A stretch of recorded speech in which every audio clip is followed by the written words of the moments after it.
Hello learners, welcome back to my channel. In this video we are going to talk about some literary और poetic groups जिसमें सबसे पहले आता है Auden group. तो 1930s के अराउंड ये ग्रुप बना था एंड इसमें कुछ British and Irish poets included थे और ये मॉडर्न पोएट्स जैसे कि TS. Eliot and Ezra Pound से काफ़ी इन्फ्लुएंस थे। इन राइटर्स में कुछ सिमिलैरिटीज़ थी, जैसे या तो इन्होंने ऑक्सफोर्ड या फिर कैम्ब्रिज यूनिवर्सिटी से स्टडी की हुई थी और ये लेफ़्ट विंग के सपोर्टर्स थे यानी कि कम्युनिज्म के। एंड इसके अलावा ये लोग म्यूज़िक एंड आर्ट में भी इंटरेस्टेड थे। 1930s में एक्टिव होने के कारण इन्हें 30s पोएट्स भी कहा जाता है एंड ऑक्सफोर्ड से एजुकेटेड होने के कारण इन्हें ऑक्सफोर्ड ग्रुप भी कहा जाता है।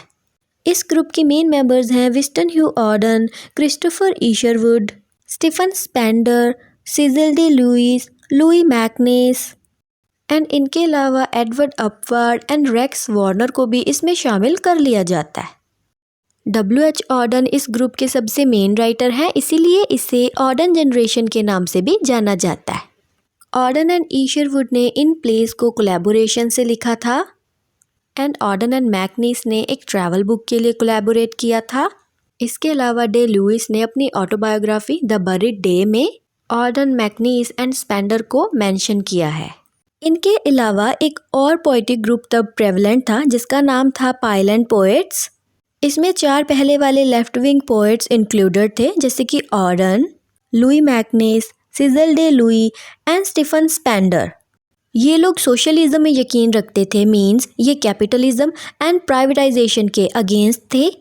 इंडस्ट्रियलाइजेशन एंड टेक्नोलॉजिकल एडवांसमेंट हो जाने से वर्कर्स की लाइफ पे क्या इम्पैक्ट पड़ा था, ये लोग उस चीज़ पे लिखते थे।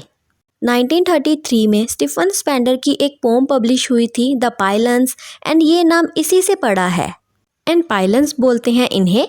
तो अब समझ लीजिए कि ये पोएट्स इंडस्ट्रियल इमेजरी यूज़ करते थे। तो अब हम आते हैं जॉर्जियन पोएट्स पे। ये ग्रुप किंग जॉर्ज 5th के रेन में एक्टिव था, इसीलिए इसका नाम उन्हीं के नाम पे रखा गया। इसमें क्या था कि हैरल्ड एडवर्ड मुनरो ने 1911 से लेकर 1922 तक 5 एंथोलॉजीज पब्लिश की थी जिन्हें कि एडवर्ड मार्श ने एडिट किया था एंड इन एंथोलॉजीज का ही नाम था जॉर्जियन पोएट्री। एंथोलॉजी होती है कलेक्शन ऑफ वर्क्स एंड ये कलेक्शन किसी की भी हो सकती है, वेदर प्लेज, पोम्स और नॉवेल्स। ये कलेक्शन किसी एक राइटर की भी हो सकती है एंड डिफरेंट राइटर्स की भी। तो जॉर्जियन पोएट्री में 40 के करीब पोएट्स आते हैं एंड उन एंथोलॉजीज़ में इन्हीं पोएट्स के वर्क्स पब्लिश हुआ करते थे। कुछ इम्पॉर्टेंट जॉर्जियन पोएट्स ये हैं, आप इन्हें नोट कर लीजिए। Rupert Brooke, Robert Graves, Edmund Blunden, Siegfried Sassoon, D.H. Lawrence, Walter de la Mare, Ralph Hodgson, William Drinkwater, William Henry Davies, Wilfrid Wilson Gibson, G.K. Chesterton, Thomas Stuart Moore, John Masefield, Isaac Rosenberg, Hilaire Belloc, Lascelles Abercrombie, James Elroy Flecker etcetera. जो पहले की 3 anthologies थीं उनमें तो सारे mail writers ही थे and जो बाद वाली 2 एंथोलॉजीज़ थीं उनमें फीमेल राइटर्स को ऐड किया गया था। ये जो टर्म है जॉर्जियन पोएट्री, ये सबसे पहले एडवर्ड मार्श ने ही यूज़ की थी।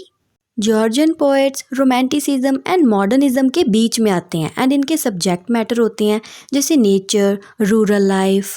जब great Victorian poet Alfred Lord Tennyson की डेथ हुई तो लोग ऐसा मानने लगे थे कि उनके साथ ही इंग्लिश पोएट्री भी ख़त्म हो जाएगी।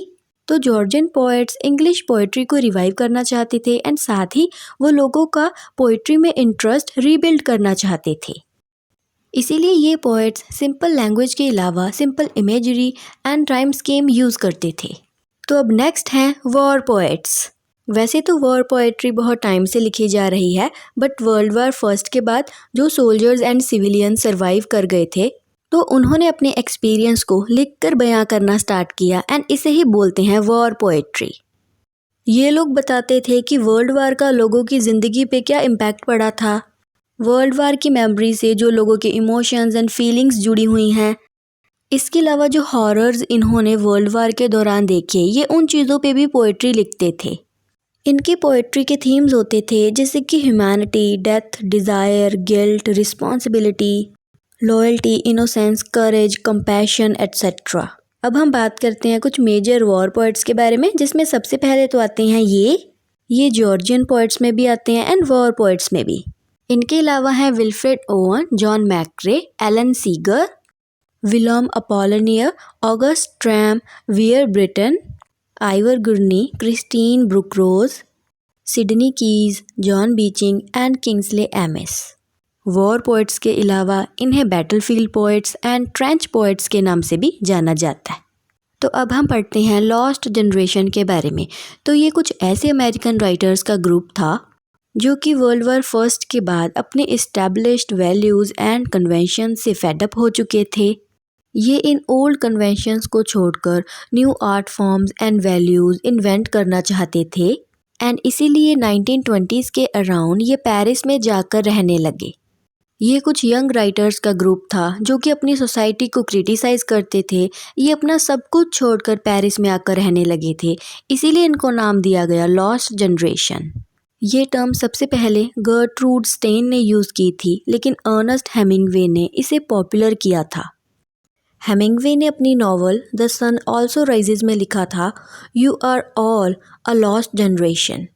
हुआ क्या था कि First World War, the Great Depression and Spanish flu के बाद लोगों की ज़िंदगियां पूरी तरह से बदल गई थीं।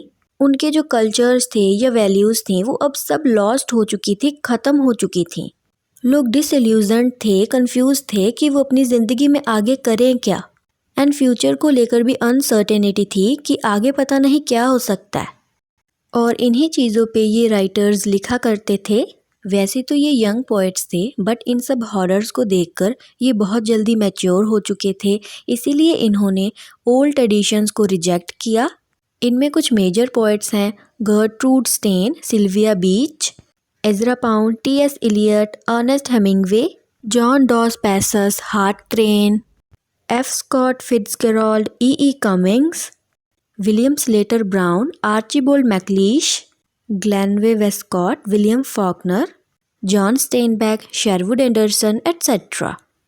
तो यहाँ पे हमारी वीडियो ख़त्म होती है एंड मैं उम्मीद करती हूँ कि आप लोगों के लिए हेल्पफुल रही होगी।